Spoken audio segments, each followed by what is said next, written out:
नमस्कार। इस बार सोयाबीन की फसल या कई अन्य खरीफ फसलें भी खराब हो गई हैं। ज़्यादा बारिश की वजह से या कुछ काश्तकार फसल बो ही नहीं पाए हैं क्योंकि लगातार बारिशें हुई हैं, बारिश भी जल्दी स्टार्ट हो गई थी। ऐसे में हम क्या करें? क्या हमारा कंटीजेंट प्लान होना चाहिए। कंटीजेंट प्लान का मतलब हुआ कि हमारा आकस्मिक क्या प्लान होना चाहिए, क्या करना चाहिए। देखिए, मध्य भारत वाला जो सोयाबीन का बेल्ट है उसमें मैं बहुत पहले से इस सीजन की शुरुआत मेरी आप मेरे से रेगुलर जुड़े हैं तो मैं कह रहा था कि नीचे के जो खेत हैं जिनमें आप सोयाबीन करते हो उनमें सोयाबीन करने से बेहतर आप ना करें।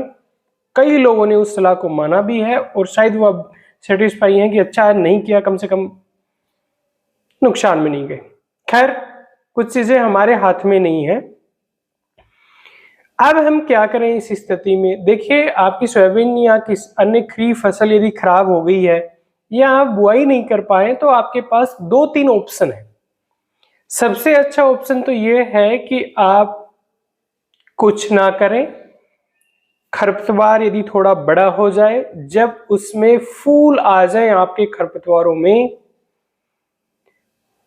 उस समय आप उसके अंदर हेरोइंग कर दें, हेरो निकाल दें और छोड़ दें। उस खेत को यूं ही ना छोड़ दें, अदरवाइज बहुत सारा आपके खरपतवारों का बीज बन जाएगा और जंगल जैसा वो खेत हो जाएगा। आगे आने वाले रबी सीजन में उस खेत को तैयार करने में आपको मुश्किल होगी।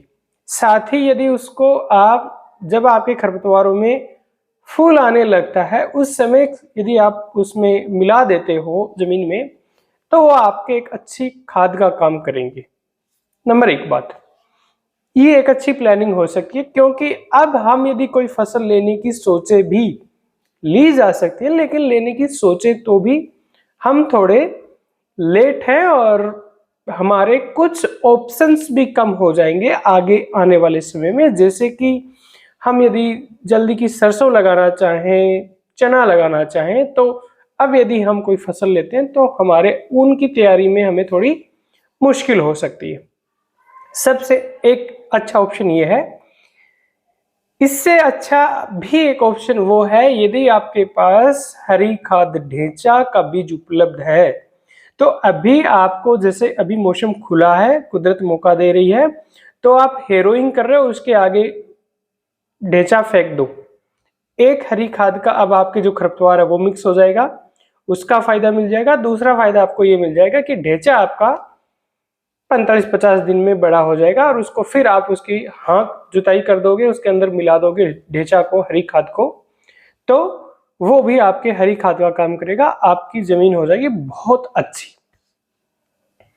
इसके अलावा यदि आपको फसल लेनी है कि नहीं भाई फसल लेंगे, तो अब हमारे पास सोयाबीन जैसे ऑप्शंस का समय नहीं है। अब हमारे पास ऑप्शन है, या तो आप कम अवधि वाले मूंग के ऊपर जाएं।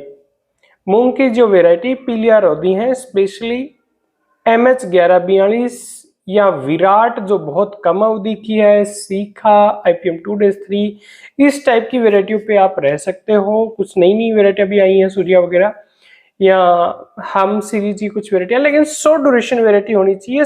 75 दिन से ऊपर किसी भी हालत में वो वेराइटी नहीं हो।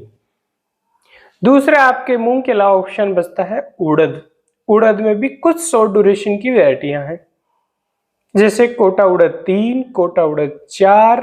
इन वेराइटियों को भी आप लगा सकते हो। ये भी 75 और 80 डेज के अंदर अंदर आ जाती हैं और कई बार ये लेट का उड़द बहुत अच्छा भी निकल जाता है। तो ये कुछ आपके पास ऑप्शंस हैं एज ए कंटीजेंट प्लान, यानी आकस्मिक आपको जो प्लानिंग करनी पड़ रही है उस हिसाब से। लेकिन आगे आपकी उस खेत में सरसों या चना लगाने का मूड है आपका, तो मेरे ख्याल से आपको फसल ना लगाने के ऊपर ही विचार करना चाहिए। यदि आप गेहूं पे जाना चाह रहे हो तो आप ये मूंग और उड़द की शॉर्ट ड्यूरेशन वेराइटियों के बारे में अभी भी 1-2 दिन में भी बुआई के बारे में थिंक आउट कर सकते हो। उम्मीद करता हूँ मैं कुछ क्लियरिटी दे पाया। प्लीज आप रेगुलर जुड़े रहें, क्योंकि इस साल का मौसम के हालात देखते हुए मैंने ये बहुत पहले लोगों से गुजारिश की थी। ऐसे बहुत ओपनली कोई नहीं बोलता, मैंने कहा था कि इस साल वो लोग सोयाबीन ना लगाएं जिनके बहुत नीचे के खेत हैं, अक्सर जहां सोयाबीन गलने की संभावना रहती है, क्योंकि बारिश की पूर्वानुमान हमारे पास एक मोटा मोटा था। खैर जो है अब स्थिति है उसको हम हमारे कंट्रोल में। उम्मीद करता हूँ मैं कुछ क्लियरिटी दे पाया। जानकारी ठीक लगी तो प्लीज़ खूब लोगों के साथ शेयर करें और चैनल पे नए हैं तो इसे सब्सक्राइब करें। नमस्कार, जय हिंद।